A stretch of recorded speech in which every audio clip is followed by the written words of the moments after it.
眼间两个人就亲如兄弟一般，不是一个令人厌烦的人呢。哥就不是男人。到底跟他说什么？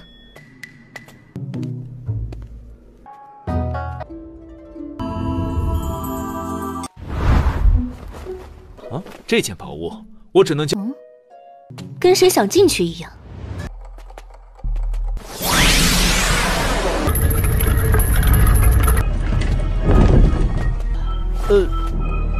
假的。现在我已经不怕你了，明帝宫里，我们从来都没有自由，不就是为了从你手里得到？哎，你先冷静冷静，任凭他们去留，这，然后慢慢的你要杀便杀，不，我便是这，难道不是吗？哪管别人的死活？我放你们自由。Halo semuanya, selamat datang di Ruang Film. Bagaimana kabar kalian semua? Semoga selalu sehat dan baik-baik saja. Sesuai jadwal, jadi pada hari ini kita akan lanjutkan series Lord of the Universe season ketiga. Minggu kemarin, Xuan Yu membawa Chen dan kuil suci ke istana Kongming yang berada di alam dewa spiritual. Dan dunia ini merupakan alam terkecil dari 7 alam lainnya. Tujuan mereka kemari ingin membawa Chen berlatih kepada Kongming. Namun kedatangan mereka ditolak oleh Raja Kongming. Karena ternyata dia itu sudah sakit hati, apalagi dia itu sudah sering kali ditolak oleh Xuan Yu. Bahkan kini dia itu malah membawa pria tampan ke hadapannya. Ya, tentu saja yang ia maksud adalah Chen. Xuan Yu tidak peduli dan langsung saja mengalahkan para penjaganya. Ia pun segera meminta Kongming untuk muncul karena jika tidak, dia itu akan membuat kekacauan di sana. Mendengar hal itu, Kongming pun segera muncul dan meminta untuk berbicara baik-baik. Melihat wajah tampannya membuat Chen kebingungan bagaimana bisa dia memanggilnya sebagai tampan sedangkan Kongming jauh lebih tampan dari dirinya. Raja Kongming pun menanyakan apakah benar pria di hadapannya ini adalah pewarisnya. Xuan Yu membenarkan hal itu dan Chen ini memang adalah penerus yang dirinya pilih. Mendengar hal itu membuat dia kesal karena bagaimana bisa Xuan Yu meninggalkan dirinya hanya untuk pria seperti ini. Chen meminta untuk tidak berkata seperti itu kepada dirinya. Raja Kongming paham, namun yang ia maksud adalah Xuan Yu. Ia merasa Xuan Yu itu buta karena tidak melihat betapa tampannya dirinya ini dan malah memilih pria seperti Chen. Chen tentu sangat kesal karena barusan Kongming tidak akan melibatkan dirinya dalam pembicaraan mereka. Namun dia itu malah menyerang fisiknya. Apapun yang Kongming katakan, Xuan Yu tetap pada pendiriannya bahwa Chen adalah penerus yang ia pilih. Jadi ia pun menanyakan apakah Kongming mau membantu mereka atau tidak. Tentu saja Kongming tidak ada niatan untuk membantu Chen, karena dialah yang telah membawa Xuan Yu pergi dari dirinya. Jadi tidak ada alasan untuk apa dia membantu mereka. Xuan Yu tidak menyerah dan kembali meminta bantuan. Melihat ia semakin mendekat membuat Raja Kongming luluh. Ia pun menanyakan sebenarnya apa yang harus dia lakukan. Xuan Yu menjelaskan bahwa saat ini Chen adalah pewarisnya. Jadi mulai sekarang di saat mereka bersama, Raja Kongming ini harus ikut untuk melindungi mereka. Karena bagaimanapun mereka ini memiliki musuh yang kuat. Jadi hal itu akan ia serahkan kepadanya sedangkan mereka akan pergi. Permintaan Xuan Yu tidak berhenti begitu saja. Karena dia tahu bahwa Raja Kongming memiliki harta yang cocok untuk kultivasi Chen. Maka karena itulah dia itu harus memberikannya kepada Chen. Mendengar semua itu membuat Chen terkejut. Ia tidak percaya bagaimana bisa Xuan Yu bersikap seperti ini. Ia pun menanyakan apakah sikap yang dia tunjukkan tidak membuat Raja Kongming marah. Tapi ternyata Raja Kongming sangat suka diperlakukan seperti ini oleh dirinya. Namun meskipun begitu, Raja Kongming menganggap sikap yang ditunjukkan oleh Xuan Yu sudah terlalu berlebihan. Tapi Xuan Yu tidak menganggap hal ini berlebihan. Ia mencoba menanyakan hal itu kepada teman-temannya. Yang mana Chen menganggap bahwa perlakuan Xuan Yu memang sudah berlebihan. Tetap saja Xuan Yu tidak berpikir seperti itu. Ia pun mengajak mereka pergi untuk memeriksa gudang hartanya. Meskipun Raja Kongming memang menyukai Xuan Yu, tapi dia itu tidak dapat melakukan apapun semaunya. Bahkan jika Xuan Yu bersujud kepadanya, dia itu tidak akan menyetujui permintaannya. Saat itu juga aksi saling tatap pun terjadi di antara mereka. Sedangkan Chen kebingungan apa yang harus dia lakukan. Ah, 不会翻脸？他就是这个德。你这样是不是点都不过分？你们觉得呢？不过分就可以了。管你就可以为所欲为啊！ Xuan Yu kembali menanyakan apakah dia itu benar-benar menolak permintaannya. Setelah sempat berpikir, pada akhirnya Raja Kongming pun memutuskan untuk menerima permintaannya. Ia pun mengajak mereka untuk ikut bersama dirinya. Melihat hal itu malah membuat Yi-Chen kebingungan bagaimana hal ini bisa terjadi. Xuan Yu meminta mereka untuk tidak diam saja, karena mereka itu harus segera pergi. Di perjalanan itu, Xuan Yu kembali menanyakan apakah Xuan Yu tidak memiliki hati. Hal itu dibenarkan oleh Xuan Yu, karena jikapun Raja Kongming mati, dia itu sama sekali tidak peduli. Di belakang, Yi-Chen menanyakan kepada kuil suci sebenarnya apa hubungan di antara mereka. Karena bagaimana bisa kaisar yang memiliki martabat tinggi malah tunduk di hadapan Xuan Yu. Pada awalnya, kuil suci juga tidak tahu. Namun pada akhirnya, ia pun merasa bahwa Kongming sepertinya mencintai Xuan Yu. Hal itu membuat Yi-Chen terkejut dan ia pun menyamakan sikap Kongming dengan anjing penjilat yang legendaris. Mendengar hal itu malah membuat kuil suci terkejut, karena dia sama sekali tidak tahu apa yang sedang Yi-Chen bicarakan. Karena hal ini sangat rumit untuk Yi-Chen jelaskan, jadi dia merumpamakan bahwa jika kuil suci mencintai seseorang, dia itu pasti akan melakukan apapun demi orang yang dia cintai. Kuil suci paham dan ia menanyakan apakah Yi-Chen itu juga adalah anjing penjilat. Yi-Chen tidak membenarkan hal itu. Kuil suci pun paham dan tidak akan menganggap Yi-Chen seperti itu lagi. Kembali kepada Raja Kongming, yang mana dia itu masih tidak habis pikir bagaimana bisa Yi-Chen lebih baik dari dirinya. Xuan Yu menjelaskan bahwa keputusannya tidak terkait dengan baik atau buruknya. Mendengar hal itu malah membuat Raja Kongming senang, karena dia menduga bahwa Xuan Yu hanya menjadikan Yi-Chen sebagai alat saja. Dia pun yakin bahwa dirinya masih memiliki kesempatan. Namun Xuan Yu tidak membenarkan hal itu, karena jikapun Yi-Chen mati, Kongming ini sama sekali tidak memiliki kesempatan. Hal itu sontak saja membuat Kongming kesal karena Xuan Yu itu tidak memiliki hati nurani. Namun, alasan Xuan Yu melakukan hal ini supaya Kongming tidak memiliki hayalan untuk mendapatkan dirinya. Tapi bukannya menyerah, Kongming ini malah berpikir yang tidak-tidak. Ia pun yakin Xuan Yu sengaja mengatakan hal itu, sedangkan di dalam hatinya juga mencintai dirinya. Xuan Yu meminta untuk tidak berpikiran seperti itu, karena di hatinya sama sekali tidak ada Kongming. Seberapa keras pun Kongming berpikir, Xuan Yu tetap tidak membenarkan pemikirannya. Kongming tetap tidak menyerah dan ia pun berpikir bahwa Xuan Yu sengaja membawa seseorang kemari hanya untuk membuatnya kesal. Tidak itu saja, ia juga merasa bahwa alasan Xuan Yu terus menghindari dirinya karena dia tahu bahwa kehidupannya sudah hampir habis. Perkataan Kongming malah semakin membuat Xuan Yu kesal. Tapi Kongming tetap saja memikirkan hal-hal yang dia hayalkan. Bahkan ia yakin Xuan Yu ini menjalani hubungan mereka secara diam-diam. Xuan Yu pun mengamuk karena tidak bisa lagi menahan amarahnya. Untung saja Yi-Chen segera menenangkannya. Ia perlu meminta Kongming untuk tidak tergesa-gesa dalam menghadapi seorang gadis.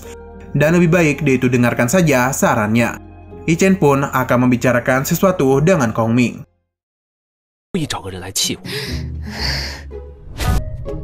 哎，等等，听你说什么？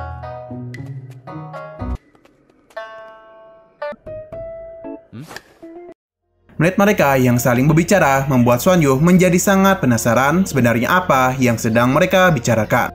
Kuil suci juga sama penasaran karena dia tidak bisa mendengarkan pembicaraan mereka. Hal itu bisa terjadi karena Yi-Chen dan Raja Kongming menggunakan transmisi jiwa. Jadi apapun yang mereka katakan tidak akan bisa didengarkan oleh siapapun. Yi-Chen menanyakan apakah Raja Kongming sudah paham dengan perkataannya. Yang mana Raja Kongming sangat terkejut karena dia tidak menduga Xuan Yu telah mengalami sesuatu yang sangat mengerikan. Dia pun berencana untuk merawatnya dengan baik dan tidak akan membiarkannya merasakan penderitaan itu lagi. Yi-Chen pun berharap agar Raja Kongming tidak membuat Xuan Yu kesal lagi. Jika hal itu dia lakukan, maka hubungan mereka akan menjadi buruk. Dan bisa saja Xuan Yu merasa dirinya tidak berkuasa lagi hingga membuat ia menjadi seperti manusia biasa. Apalagi Yi-Chen sudah tahu bahwa di dalam hatinya Raja Kongming ini sangat mencintai Xuan Yu. Nah, apapun yang mereka bicarakan itu sama sekali tidak dipahami oleh Xuan Yu dan kuil suci. Berkat perkataan Yi-Chen, Raja Kongming pun mulai sadar atas perbuatannya. Ia pun akan menganggap Yi-Chen sebagai saudaranya. Bahkan dia itu akan menuruti setiap perkataan yang Yi-Chen katakan. Sontak saja hal itu membuat Yi-Chen sangat senang. Dan bahkan dia itu mengakui bahwa tiba-tiba saja dia menyukai Kongming. Perkataannya itu malah membuat Kongming geli. Untung saja Yi-Chen segera menjelaskan maksudnya. Raja Kongming paham dan juga akan menghargai Yi-Chen. Ia pun mengajak Yi-Chen untuk ke gudang hartanya. Bahkan ia akan memberikan apapun yang Yi-Chen mau dan tidak akan membiarkannya kecewa. Tentu saja hal itu membuat Yi-Chen senang. Ia juga akan membantu Kongming dan jika ada sesuatu yang memang ia sukai, maka dia itu akan membantunya juga. Jadi dia itu tidak akan membuatnya kecewa. Kong Ming merasa Hichen seharusnya sudah tahu apa yang selama ini dirinya sukai. Yang tentu saja itu adalah Xuan Yu. Kong Ming pun mengajak Hichen untuk pergi bersamanya. Sedangkan kedua gadis ini masih penasaran sebenarnya apa yang sedang mereka bicarakan. Apalagi tiba-tiba saja mereka menjadi sedekat itu.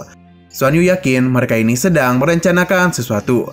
Namun sayang sekali, ia maupun Kul Suci tidak tahu apa yang mereka rencanakan. Sebenarnya di sini Kul Suci menganggap Kong Ming tidak begitu menjengkelkan. Tapi Xuan Yu tidak membenarkan hal itu karena Kong Ming adalah orang yang lebih menjengkelkan dari siapapun. Ia yakin pasti Hichen telah membicarakan sesuatu hingga bisa menjinakkan Kong Ming. Mengetahui hal ini semakin membuat Kul Suci tertarik kepada Hichen. Tapi Xuan Yu merasa bahwa hanya wanita bodoh saja yang mendambakan pria seperti itu. Beberapa saat kemudian mereka pun menyusul Hichen dan Raja Kong Ming. Nah, tidak begitu lama mereka pun akhirnya sampai di gudang harta milik Raja Kong Ming. 眼见两个人就亲如兄弟一般，不是一个令人厌烦的人呢。哥就不是男人。到底跟他说什么？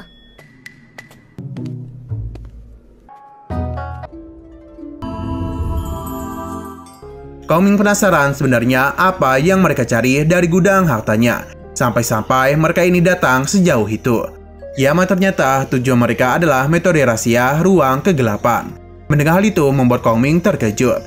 Karena permintaannya sangatlah besar. Apalagi metode ini adalah rahasia dari keluarga Kong Ming. Bahkan secara turun-temurun mereka tidak pernah memberitahu orang luar tentang rahasia ini. Tidak itu saja, ternyata untuk mempelajari metode rahasia ini memerlukan garis keturunan. Xuan Yu yakin hal ini bisa dipelajari, apalagi Kong Ming dan Hichen sudah menjadi saudara. Hichen merasa kedatangan mereka ke sini adalah sia-sia. Karena bagaimanapun, jika metode ini benar-benar hanya darah tertentu saja yang bisa mempelajarinya, maka tentu akan sangat sulit bagi dia untuk mempelajarinya. Karena hal itu sia-sia, maka Xuan Yu akan mengganti barang yang mereka cari. Mendengar hal ini seketika membuat Kong Ming lega. Karena bagaimanapun itu adalah rahasia warisan dari keluarganya. Jika hal itu sampai tersebar, ia yakin kedua orang tuanya akan merangkak keluar dari peti mati dan tidak akan mengampuni dirinya. Xuan Yu berencana untuk mengambil semua harta Kong Ming kecuali metode rahasia ruang kegelapan. Sontak saja hal itu membuat Kong Ming sangat terkejut. Karena bagaimana bisa mereka mau mengambil semua harta yang ia miliki. Dan tentunya hal ini sangat tidak pantas untuk dilakukan. Apalagi harta ini adalah simpanan untuk puluhan ribu tahun. Xuan Yu meminta untuk melakukannya karena bagaimanapun mereka adalah saudara. Kong Ming pun bingung apalagi yang harus dia lakukan. Untung saja Hichen menenangkannya karena itu semua hanyalah candaan yang Xuan Yu lakukan. Karena bagaimanapun mereka hanya mencari sesuatu yang penting saja. Kong Ming pun lega mendengar hal itu. Ia memberitahu bahwa semua harta ini dikumpulkan dari zaman kakek buyutnya. Keluarganya sudah berjuang sangat keras untuk mengumpulkan harta ini dari seluruh alam semesta. Dan semua ini adalah harta dari keluarga Kong Ming. Hichen menanyakan tentang benda yang mereka cari. Xuan Yu pun memintanya untuk menutup mata dan merasakan dengan hati benda apa yang Hichen butuhkan. 这些都是我家老从宇宙各处搜寻过来的。哎，我们来这里是用心去感知。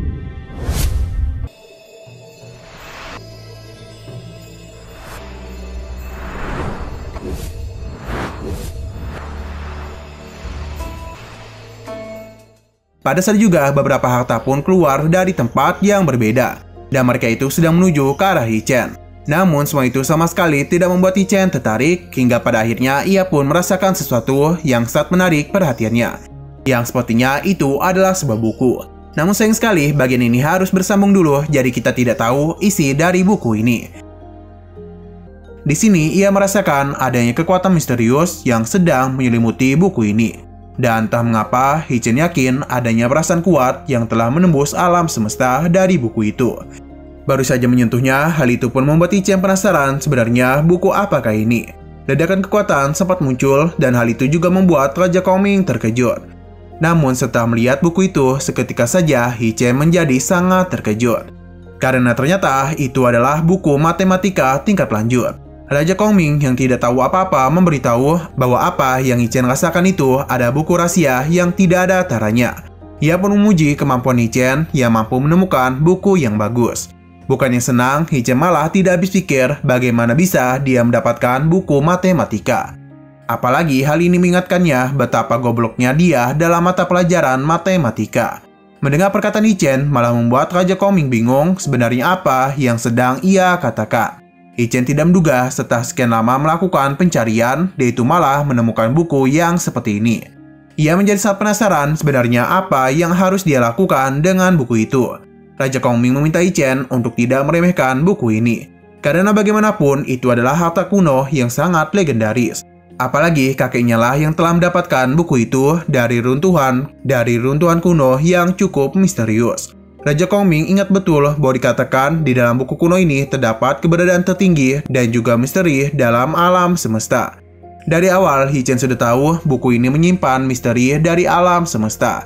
Karena bagaimanapun, itu adalah buku matematika yang memiliki begitu banyak rumus. Xuanyi tidak tahu Hichen ini pernah melihat buku kuno ini. Hichen malah terkejut karena Xuanyi yang sudah lama berada di bumi, namun dia malah tidak pernah melihat buku ini.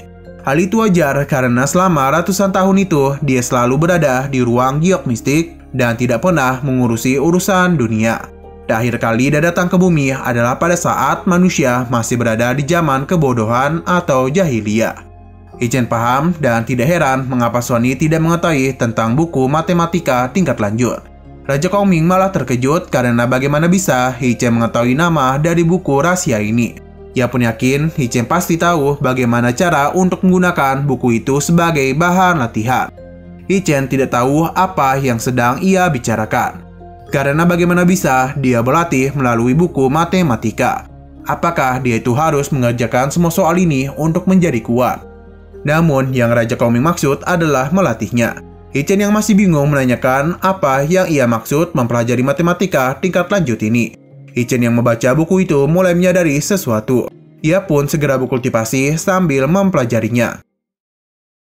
最近这数千年，用心去改。自前往人世，人类。好吧，原来是这样。知道这个怎么练的吧？看这宇宙的终极奥义，这我怎练习题？高等数学？能不能修炼？原来如此。 Melihat itu semua semakin membuat Xuanyi yakin bahwa Hichen adalah orang yang paling dekat dengan makna sebenarnya dari alam semesta. Ia menduga Hichen pasti akan memahami misteri mendalam dari buku tebal itu. Entah bagaimana, secara perlahan Hichen mulai menjadi bocah jenius, yaitu dengan mudahnya memahami penyelesaian dari soal matematika. Dia juga yakin pasti di saat berkuliah dia itu tidak memahami matematika dengan baik. Di saat Hichen sedang asik belajar, di sini Raja Kongming mulai bosan. Karena bagaimanapun mereka sudah lama menunggu, namun Hichen tidak kunjung selesai. Dia yang tahu Hichen memerlukan beberapa waktu mulai berencana untuk mengajak kedua gadis ini berjalan-jalan di istananya. Apalagi dia sangat percaya diri mereka pasti ingin mengunjungi suatu tempat di istananya. Tapi Xuanyi sama sekali tidak tertarik. Raja Kongming meminta untuk memikirkan hal itu lagi karena bagaimanapun dia itu belum pernah datang ke kamar tidurnya. Perkataannya itu sontak saja membuat kedua gadis ini kesal. Tidak ingin mereka salah paham, ia pun segera menjelaskan bahwa kamar tidur yang ia maksud adalah asrama, yang mana tempat itu memiliki banyak harta dan mainan. Jadi dia itu yakin tempatnya pasti akan sangat menarik bagi mereka. Xuanyi dan Kulit Suci sama sekali tidak ingin mendengarkan perkataannya. Jadi hal itu pun membuat Raja Kongming kesal. Ia tidak jadi membawa mereka pergi dan akan tetap berada di sini.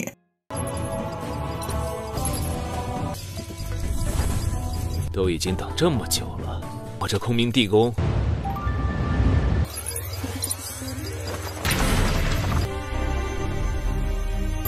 空间密码。 Beberapa hari sudah berlalu, namun di sini Hichen sama sekali belum berhenti dalam memahami buku itu. Bahkan mereka semua berkultivasi sambil menunggunya. Hingga pada akhirnya Hichen pun menyadari bahwa metode rahasia ruang dapat memanfaatkan kulkulus dari matematika tingkat lanjut. Tidak hanya metode rahasia ruang saja, namun metode rahasia waktu dan juga metode lainnya juga bisa menggunakan kulkulus ini.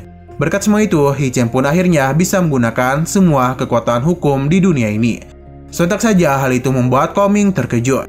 Karena bagaimana bisa satu orang menguasai begitu banyak kekuatan hukum. Bahkan sepanjang sejarah dewa, tidak ada satupun seseorang yang mampu menguasai begitu banyak metode hukum. Tidak hanya dia saja yang terkejut, namun Xuanyi juga sama. Ia pun yakin bahwa buku matematika ini benar-benar adalah harta tiada tara. Hichen pun memahami sesuatu yang mana ini membuatnya sangat senang. Kulit Suci menjadi bingung karena energi di tempat ini dihisap habis oleh Hichen. 这怎么可能？掌握这么多的法则，非这高等数学。抽干了，周围的元气。 Kru suci yang terhubung langsung dengan jiwa Yi Chen mulai menyadari bahwa sekarang ini di dalam tubuhnya terdapat kekuatan yang sangat besar. Bahkan saking banyaknya kekuatan itu sampai-sampai meluap dan masuk ke dalam jiwa Kru suci. Di sini mereka masih penasaran bagaimana bisa Yi Chen itu memahami semua kekuatan hukum para dewa. Beberapa saat kemudian, Yi Chen akhirnya sudah selesai memahami semua isi dari buku matematika. Ia pun membenarkan bahwa buku memang adalah gudang ilmu pengetahuan. Yi Chen pun merasa menyesal karena di saat ia kuliah, Denny tidak belajar dengan serius. Pada saat ini, Yi Chen memiliki dua pertanyaan yang masih belum bisa ia jawab. Bahkan meskipun dia sudah mencari ke sana kemari, namun tetap saja tidak menemukan jawabannya. Xuan Yu yang merasa perbedaan pada Yi Chen sungguh sangat terkejut. Karena bagaimana bisa ia itu memahami seluruh sistem hukum para dewa. Yi Chen juga sama bingungnya. Tapi ada dua kekuatan dewa yang masih belum ia pahami dengan sempurna. Itu adalah kekuatan cahaya dan kekuatan kegelapan. Andai saja dia bisa memahami itu semua, maka pada saat juga Yi Chen pasti dapat menggabungkan 7 metode para dewa. Kong Ming sungguh terpukau dengan kejeniusan Yi Chen. Apalagi sebelum kedatangannya, Denny selalu menganggap dialah yang paling jenius. Namun setelah melihat Yi Chen, ia pun menjadi tahu bahwa dia ini benar-benar sangat jenius. Yi Chen menerima pujiannya dengan rendah hati. Raja Kong Ming merasa dengan bakat besar yang Yi Chen miliki, pasti banyak orang yang menyukainya. Meskipun Yi Chen tidak mengakuinya, namun dia itu sudah tahu akan hal itu.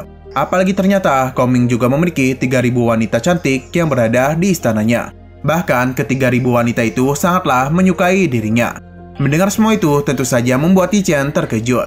Karena bagaimana bisa Kong Ming begitu percaya diri. Nah, meskipun telah memiliki begitu banyak wanita di sisinya, namun Raja Kong Ming hanya memiliki satu wanita di hatinya. Entah mengapa setiap dirinya ditolak, Raja Kong Ming itu malah semakin jatuh cinta kepada Xuan Yi. Bahkan ia merasa rasa sakit di hatinya sangat nikmat. Yi Chen memberitahu bahwa hanya ada satu kata yang bisa menggambarkan sikapnya itu, yang mana itu disebut sebagai mesum. Mendengar hal itu membuat Kong Ming bingung karena dia tidak pernah mendengar kata-kata seperti itu. Yi Chen pun memberitahu bahwa kata mesum memiliki arti yang sangat tampan. Setak saja hal itu membuat Kong Ming sangat senang. Ia bahkan mengakui bahwa dirinya ini sangat mesum dan tidak bisa dibandingkan dengan siapapun. Ia juga mengakui sebagai pria nomor 1 di alam semesta yang sangat mesum. 像你这么天赋卓绝的，还好，你不说我也明白，他们都只喜欢我一人。也有这个可能吧？那是自然，他越是对我不屑一顾，我就猫挠一样。词可以形容犯贱，犯贱就是长得很帅的。我这个人就是很犯贱。Yi Chen memintanya untuk tidak mengatakan hal itu terus-terusan. Ia juga menanyakan rencana apa yang akan Kong Ming lakukan. Berhubung Yi Chen telah menerima rahasia kunonya, maka tentunya Yi Chen juga harus membantunya. Tapi di sini Yi Chen masih belum puas dengan harta yang ia terima.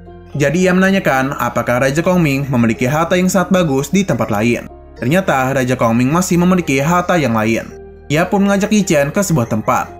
Di saat kedua gadis ini ingin ikut bersama mereka, Raja Kong Ming segera menghentikan mereka. Karena harta ini hanya bisa diperlihatkan kepada Yi Chen saja. Jadi kedua gadis ini tidak boleh melihatnya dulu. Yi Chen meminta kedua gadisnya untuk menunggu di sini. Kru suci paham dan meminta Yi Chen untuk segera kembali. 你跟我来，跟我来。啊，这间宝物我只能交。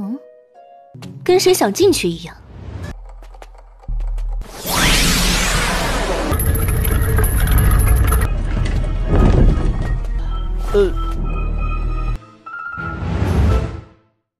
Beberapa saat kemudian, Raja Kong Ming pun sampai di sebuah tempat yang mana di dalam sana terdapat begitu banyak pakaian dari para wanita.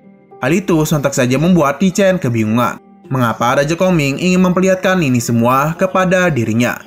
Ia bahkan tidak menduga bagaimana bisa Raja Kong Ming memiliki hobi yang seperti ini. Namun alasan Raja Kong Ming melakukan hal ini bukan karena dirinya mesum, melainkan dia itu memiliki alasan tertentu. Ia menanyakan apakah Yi Chen itu tidak pernah merasa malu maupun cemas di saat ia bertarung dan baju-bajunya itu robek. Bahkan bisa saja ketika dia latihan bajunya itu juga robek. Raja Kong Ming memintanya untuk tidak mempermasalahkan hal itu lagi, karena mulai sekarang dirinya sudah memiliki solusi. Ia pun memperlihatkan pakaian dalam yang terbuat dari sutra es hitam. Tidak hanya untuk pria saja, namun ia juga menyediakan untuk para wanita dengan berbagai ukuran tubuh. Raja Kongming terus menawarkan pakaian ini kepada Yi Chen. Apalagi celana itu memiliki ketahanan yang kuat. Bahkan, celana dalam ini memiliki efek pasif yang luar biasa, yakni adalah menahan 70% kekuatan serangan. Inilah harta kuno yang sangat langka untuk dia tunjukkan.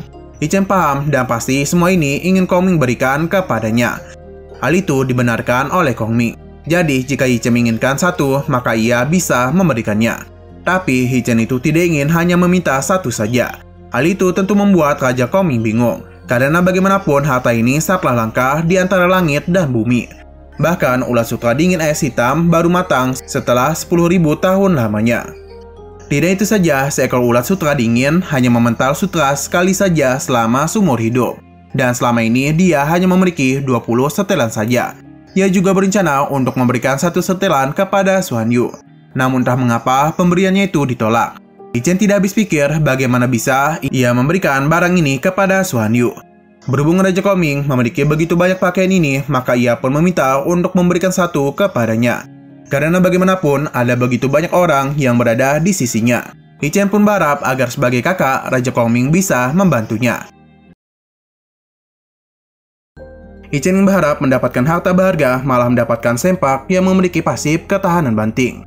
Sebenarnya, Yi Chen itu yang meminta semua pakaian ini. Namun tentu saja Raja Kongming tidak mengizinkannya. Tapi Yi Chen tidak mendengarkannya dan langsung saja mengambil semua baju itu. Raja Kongming meminta untuk menyisakan dirinya. Yi Chen paham dan akan memberikannya satu setelan. Tentu saja hal itu membuat Raja Kongming kesal. Namun apa daya, Yi Chen itu memerlukan semua karena dia memiliki begitu banyak pengikut. Jadi, untuk membuatnya senang, Yi Chen pun akan memberikan sesuatu kepada Kongming. Raja Kongming sama sekali tidak tertarik karena bagaimanapun di alam semesta ini tidak ada yang mampu menandingi harta dari istana Kongming. Yi Chen pun memberitahu bahwa yang ia berikan adalah teknik rahasia dari Xuan Yu. Sontak saja hal itu membuat Raja Kongming senang. Karena mereka sudah membuat kesepakatan, jadi Yi Chen pun mengambil semua pakaian di sini. Sebenarnya Kongming kesal, tapi di sini Yi Chen segera menenangkannya. Karena bagaimanapun mereka adalah saudara. Yi Chen yakin dengan kekuatan yang Kongming miliki, pasti dia dapat dengan mudah membuat begitu banyak pakaian lagi. Meskipun sudah dipuji, tapi Raja Kongming tahu betul betapa sulitnya membuat pakaian sutra es. Untuk membuatnya senang, Yi Chen akan memberikan semua rahasia yang diajarkan Xuan Yu kepadanya. Yang mana ini merupakan metode rahasia tersembunyi dari Xuan Yu. Raja Kongming sebenarnya sangat tertarik dengan semua itu. Namun ia pura-pura tidak tertarik dengan pemberian Yi Chen. Kongming memberitahu bahwa dia hanya ingin tahu lebih banyak tentang rahasia Xuan Yu. Yi Chen sudah menduga Kongming pasti akan mengatakan hal ini. Jadi dia akan memberitahunya beberapa info tentang Xuan Yu. Namun sebagai gantinya, Kongming harus berjanji untuk tidak memberitahu Xuan Yu tentang metode rahasia ini. Karena ia bisa saja menghabisi dirinya. Xuan Yu paham dan tidak akan pernah mengatakan ini semua. Saat itu juga, Yi Chen pun memberikan metode rahasia kepadanya. Ia juga memberitahu bahwa jika bukan karena Kongming, dia itu tidak akan memberikan metode ini kepada siapapun. Bahkan jika dirinya mati. Kebaikan Yi Chen tentu sangat dihargai oleh Kongming. Ia pun berjanji suatu hari nanti akan membalas kebaikannya. Bahkan ia akan tetap menganggap Yi Chen sebagai saudaranya. Yi Chen paham dan dia akan memanggil Kongming sebagai kakaknya. Mereka berdua pun sepakat untuk membuat janji persaudaraan.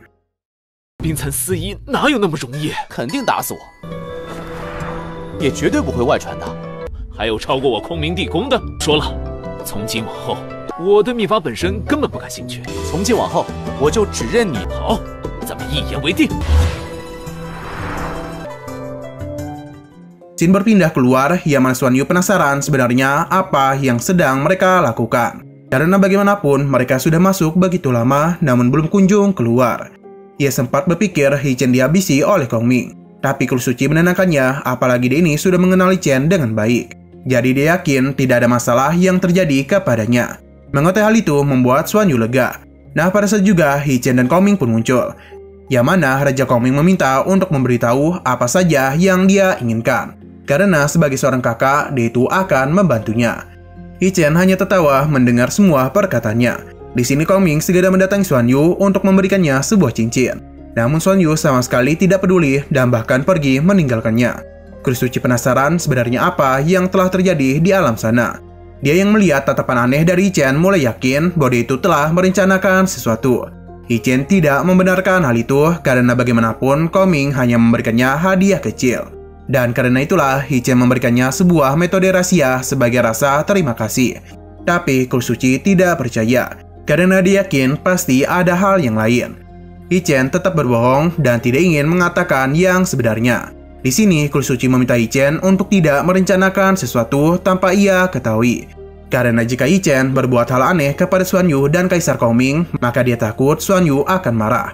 Jika hal itu benar-benar terjadi, maka mereka akan mendapatkan masalah. Hichen paham dan memintanya untuk tidak khawatir. Apalagi dia tahu Xuan Yu ini sangat pintar dan tidak bisa dibohongi. Kusuci merasa lega mendengar semua itu. Setelah melihat kesana kemari, Hichen pun mengajak Kusuci untuk farming. Karena bisa saja mereka menemukan harta yang dibutuhkan. Apalagi dia ini sudah mendapatkan izin dari Koming untuk mengambil apa saja yang ia inginkan. Kusuci yang bingung dijelaskan olehnya bahwa sekarang ini dia dan Koming telah menjadi adik dan kakak. Jadi apapun yang dimiliki oleh Koming juga akan menjadi miliknya. Jadi Kusuci tidak perlu khawatir karena dia bisa menjamin semua itu. Sebenarnya Kusuci masih tidak mempercayai hal ini. Apalagi dia merasa perkataan Hichen tidak masuk akal. Tapi entah mengapa dia ini tidak tahu di mana letak kesalahannya. Hichen meminta dia untuk tidak terlalu banyak berpikir. Karena dengan otak kecil yang Kusuci miliki, dia itu tidak akan mampu memahami hubungan dia dengan Koming. Kusuci kesal karena Hichen berani menyentuh dirinya. Hichen meminta maaf karena entah mengapa tiba-tiba saja dia melakukan hal itu. Ia pun berharap agar Kusuci tidak marah. Untuk menghiburnya, di sini Hichen memberikannya sebuah barang bagus yang baru saja dia dapatkan. Yang mana itu merupakan pakaian tadi. Hichen menjelaskan bahwa baju set ini memiliki efek pertahanan yang baik. Tapi di sini Kusuci salah paham dan merasa Hichen ingin dia menggunakan hal itu. Hichen berusaha untuk menjelaskan kesalahpahaman ini. Nah, entah mengapa Hichen mulai menyadari bahwa dia dengan Kusuci sudah menjadi canggung. Dan seakan-akan dia merasa ada yang salah di antara mereka. Apalagi Kusuci itu akan menerima hadiah Hichen. Dan tidak lupa ia itu berterima kasih. Sontak saja hal itu membuat Hichen terkejut karena bagaimana bisa Kusuci bersikap seperti itu. Karena terus merasa canggung, jadi Hichen pun beralasan bahwa dirinya akan mencari beberapa harta yang perlu mereka butuhkan. Ia pun merasa lega karena akhirnya bisa menghindari sikap lucu dari Kusuci. Di sini Hichen pun mulai farming harta-harta Raja Koming. Bahkan ia itu mengambil begitu banyak batu dewa. 这是下意识的动作，你别介意啊。我刚刚从空明大帝那里拿到了一些。 还能避免？我的意思是，不，我没那方。真是奇怪，以前跟赤神殿，那我继续去讨宝贝去了。Ia memberitahu Koming bahwa dirinya sudah selesai farming. Pada awalnya, Raja Koming ingin membawa mereka melihat kamarnya. Tapi dia itu segera mengganti maksudnya bahwa dia itu ingin mengajak mereka semua untuk melihat istananya. Beberapa saat kemudian, mereka pun mengikuti tur dari Raja Koming.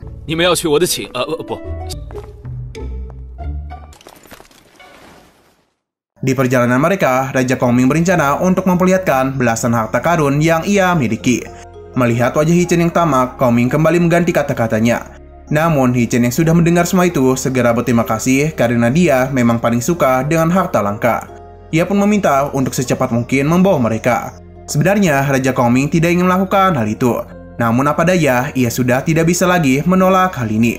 Nah, pada saat juga, mereka pun melihat seorang wanita yang sedang memesraan dengan pria. Hichen segera meminta kedua wanitanya untuk tidak melihat hal itu. Raja Koming pun kesal karena Lin Fei malah bermesraan dengan seorang pria. Melihat semua itu tentu saja membuat Raja Koming marah. Dia tidak habis pikir bagaimana bisa Lin Fei berani berkhianat di istananya. Lin Fei sudah menduga bahwa pada hari ini dirinya akan ketahuan. Hal itu sontak saja membuat Raja Koming menanyakan alasan dia melakukan semua itu. Lin Fei pun tertawa dan mengatakan bahwa Koming sungguh sangat konyol. Perkataannya itu kembali membuat Koming kesal. Bahkan saking marahnya, ia menjamin bahwa dirinya ini bisa saja menghabisi Lin Fei pada saat ini juga.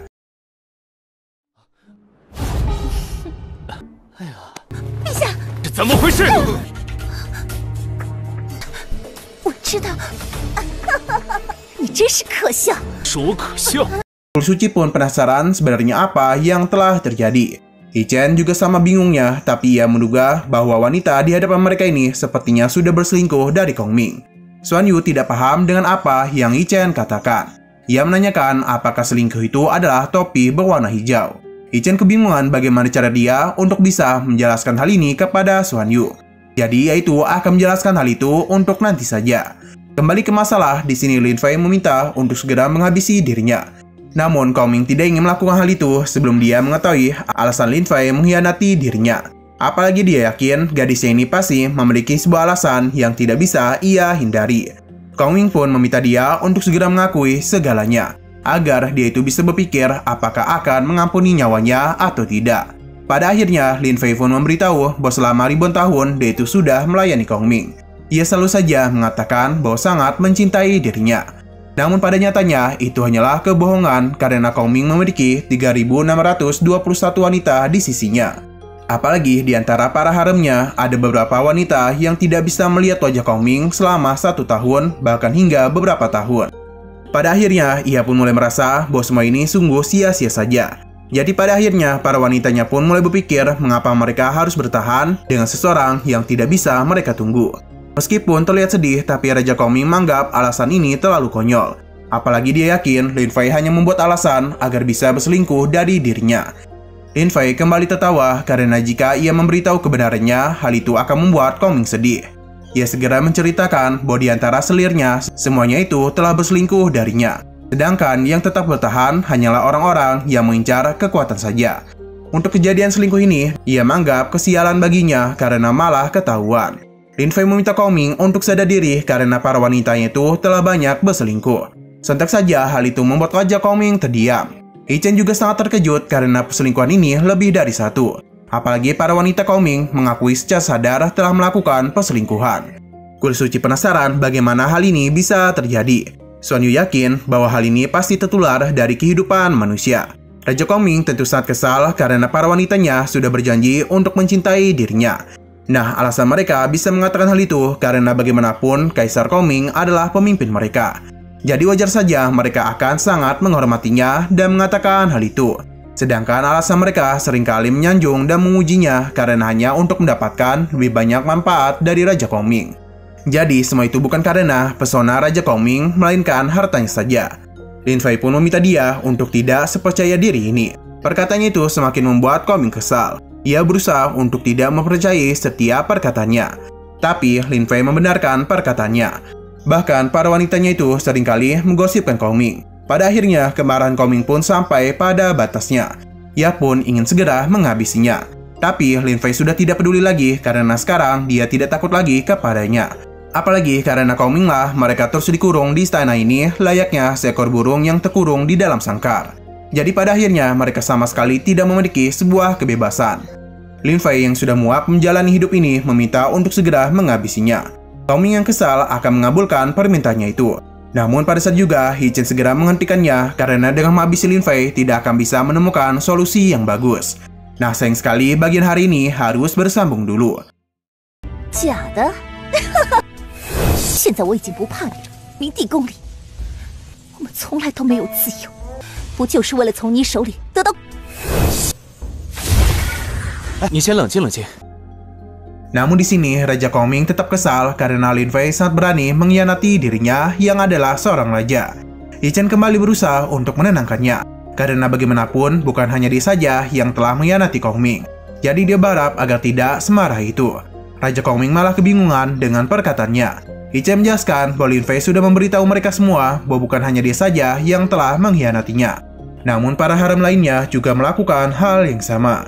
Berhubung saat ini Xuan Yu sedang melihatnya, jadi Hichen berharap Raja Kongming bisa menunjukkan kewibuannya. Salah maksudnya kewibawaannya. Tapi terlihat Xuan Yu ini tidak begitu peduli. Meskipun saat marah, namun Raja Kongming berusaha untuk menahannya. Ia menanyakan kepada Lin Fei dalam haremnya ada berapa banyak orang yang telah mengkhianati dirinya. Lin Fei merasa di antara 3.000 haremnya, Raja Kongming pasti tidak bisa menyebut semua nama mereka. Jadi wajar saja mereka melakukan pengkhianatan ini kepadanya. Bahkan saking tidak pedulinya kepada mereka, Raja Kongming baru mengetahui perselingkuhan ini. Raja Kongming kembali kesal, tapi untung saja Hichen berusaha untuk menenangkannya. Karena bagaimanapun ia harus menahan emosinya. Hal itu berhasil dan Ichen menanyakan bagaimana cara dia untuk menyelesaikan masalah ini. Karena tidak mungkin Raja Kongming menghabisi semua haremnya. Tentu saja Raja Kongming tidak ada niatan untuk melakukan hal itu. Tapi ia bingung tindakan apa yang harus dirinya ambil. Andai saja dia tidak menghabisi mereka, maka semua haremnya akan terus berkhianat. Ichen paham, tapi apakah Raja Kongming tahu 3000 haremnya itu benar-benar mencintainya atau tidak? Kongming pun sempat bingung. Ia bahkan mengira dirinya lah yang selama ini terlalu percaya diri. Berhubung Kongming sudah menyadari hal itu, maka dia ini memiliki satu solusi. Namun Ichen tidak tahu apakah dia suka dengan rencananya. Raja Kongming yang kebingungan meminta untuk memberitahukan hal itu kepadanya. Ichen meminta agar Raja Kongming tidak marah. Ia mulai memberitahu rencananya, yang mana jika Raja Kongming tetap mempertahankan para haremnya, maka dia itu pasti akan terus terpikiran tentang pengkhianatan mereka. Meskipun dia bisa berpura-pura melupakan hal itu, namun tetap saja hal ini terlalu berat. Raja Kongming penasaran tindakan apa yang harus dirinya lakukan. Sebenarnya solusinya itu sangat mudah, yang mana Raja Kongming bisa memberitahu 3000 haremnya bahwa mulai sekarang mereka itu akan dibebaskan, dan sekaligus membubarkan haremnya. Tentu saja hal ini membuat Raja Kongming terkejut, karena bagaimana bisa dia melakukan hal itu. 不就是为了从你手里得到钱都爱你一人吗？假的？大哥，你能认识到就好。我还是想说一句，现在我已经不怕你了。他3000后宫岂不是一个的绿帽子？当然，什么办法？你给我说一说。如果大哥你我们从来都没有自由，任凭他们去留，把后宫减。 Ichen meminta memikirkan hal ini secara baik-baik. Apalagi mereka masih tidak tahu apakah para wanitanya benar-benar mencintainya atau tidak. Sedangkan jika ada yang bersedia untuk tinggal, maka bisa dipastikan wanita itu pasti mencintainya dengan tulus. Sedangkan yang tidak tulus lebih baik lepaskan saja karena tidak ada gunanya mempertahankan hubungan ini. Mendengar perkataan Ichen membuat Raja Kongming sadar. Apalagi Ichen mengingatkannya tentang perkataan Lin Fei yang mana tidak mungkin bagi dirinya mengingat nama dari 3000 haremnya. Bahkan ada juga yang tidak pernah bertemu dengannya lagi selama bertahun-tahun. Jadi akan mustahil jika Raja Kongming meminta mereka untuk setia, sedangkan dirinya itu malah melupakan mereka. Andai saja ada musuh kuat yang menyerang kerajaannya, maka Ichen yakin para wanitanya itu pasti akan berbalik untuk melawannya. Jadi Ichen menyarankan agar Kongming bisa membebaskan mereka, karena dia yakin para wanitanya pasti akan berterima kasih atas kebaikan yang ia berikan. Namun Kongming agak berat melakukan hal itu, karena tidak ada satupun aturan yang mengizinkan hal ini. Ichen meminta agar tidak memikirkan hal itu karena aturan tetaplah aturan. Sedangkan keputusan adalah haknya sebagai raja. Ia yakin tidak ada satupun orang di istana yang berani menentang perintahnya. Kulsuci menanyakan pendapat Xuan Yu mengenai keputusan yang akan Kongming ambil. Xuan Yu merasa Lin Fei itu pasti akan dihabisi oleh Raja Kongming. Apalagi dengan sifat yang Kongming miliki, dia itu tidak akan mungkin membiarkan pengkhianat untuk hidup. Namun ini adalah urusan keluarganya. Jadi mereka ini tidak ada hubungan untuk ikut campur. Tapi menurut pendapat Kulsuci, mereka itu tidak pantas untuk dihabisi begitu saja. Mendengar hal ini membuat Xuan Yu tidak percaya karena seakan-akan sikapnya menjadi seperti manusia. Sebagai makhluk tertinggi di alam semesta, tentu saja memiliki sikap seperti ini bukanlah hal yang bagus. Kulsuci paham dengan apa yang dikatakannya. Tapi meskipun begitu, ia sama sekali tidak merasa menjadi manusia adalah hal yang buruk. Apalagi setelah dia mulai berempati kepada banyak hal, ia menyadari kekuatan alam semesta seakan-akan menyatu dengan dirinya. Ia pun tidak tahu sebenarnya apa yang telah terjadi. Xuan Yu tidak tahu ternyata ada hal yang seperti ini. Kembali ke Raja Kongming, ia memberitahu bahwa Lin Fei adalah salah satu wanita yang paling dia hargai. Jadi ia pun menanyakan apakah dirinya memiliki suatu utang dan apakah tindakannya selama ini telah membuatnya marah. Lin Fei memberitahu bahwa Kongming tidak pernah berutang apapun kepadanya. Sedangkan alasan dirinya melakukan hal ini karena cinta. Apalagi rasa cinta yang mendalam menimbulkan sebuah kebencian. Hal ini bisa terjadi setelah ia mengetahui di hati Raja Kongming memiliki orang lain. Tentu saja kebencian tidak bisa dia hindari lagi. Terlebih lagi beberapa tahun lalu Kongming mundur untuk berkultivasi. Dan sejak itulah dia tidak pernah melihatnya lagi hingga 20 tahun berlalu. Ia menanyakan apakah Kongming mengetahui bagaimana perasaannya. Dan setelah beberapa lama, ia pun akhirnya tahu di hati Raja Kongming sama sekali tidak ada celah bagi dirinya. Akibat semua itulah, ia juga mulai membenci Raja Kongming.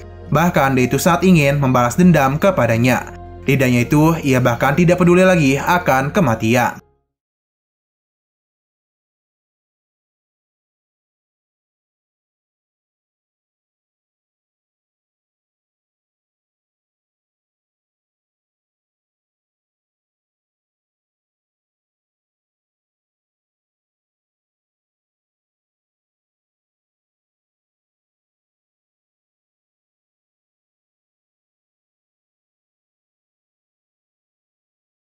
Raja Kongming tidak pernah menduga kata-kata ini akan keluar dari mulut Lin Fei.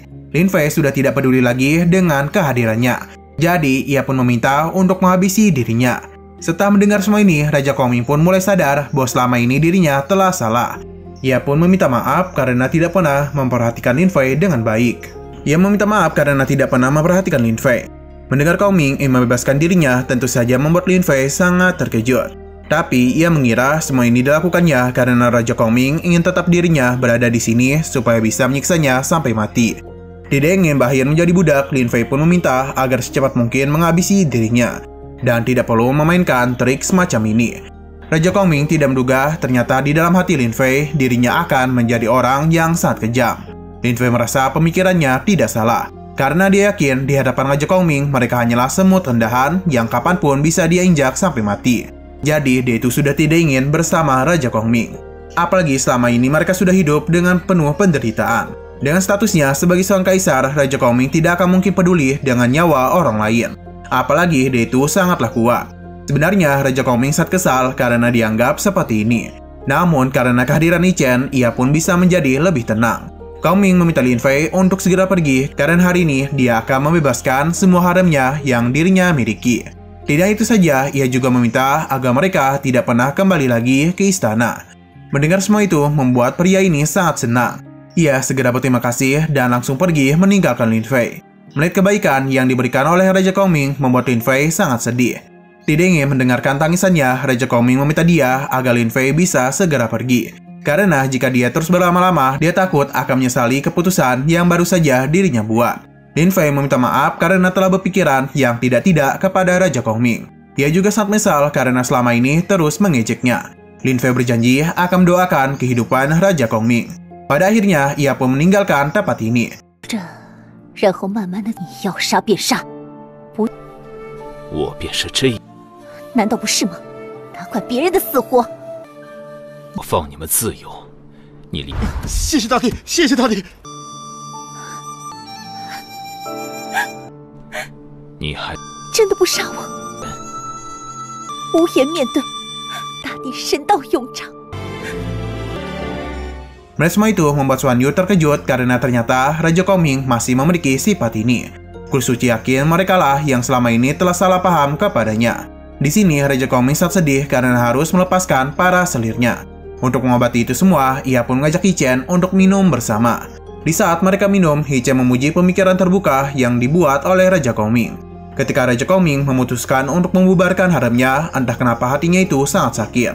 Yi Chen paham dengan apa yang ia rasakan. Tapi keputusan yang dia buat ini jauh lebih baik daripada harus mempertahankannya, dan malah membuat ia melihat perselingkuhan setiap harinya.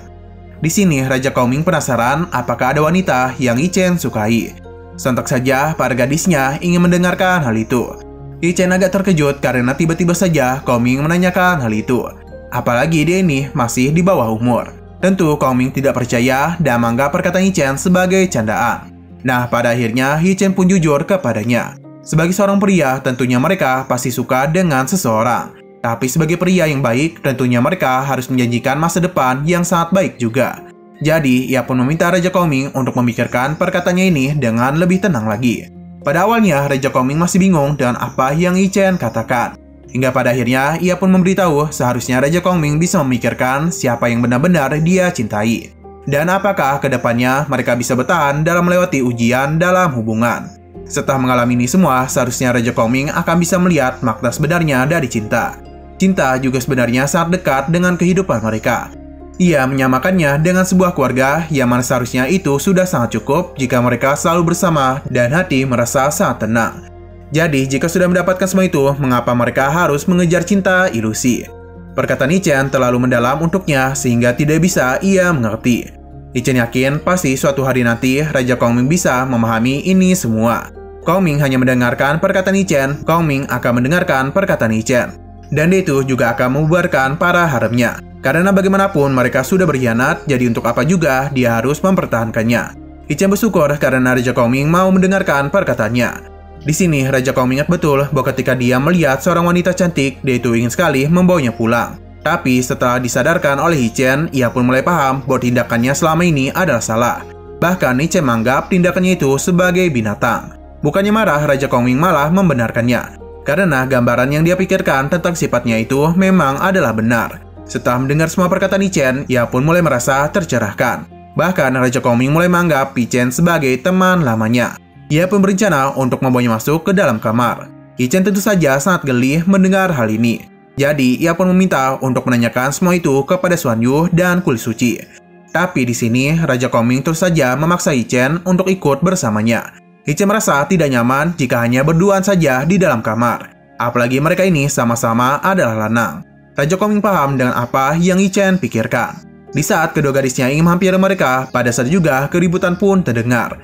Tanpa berlama-lama, mereka pun segera pergi dari tempat ini. "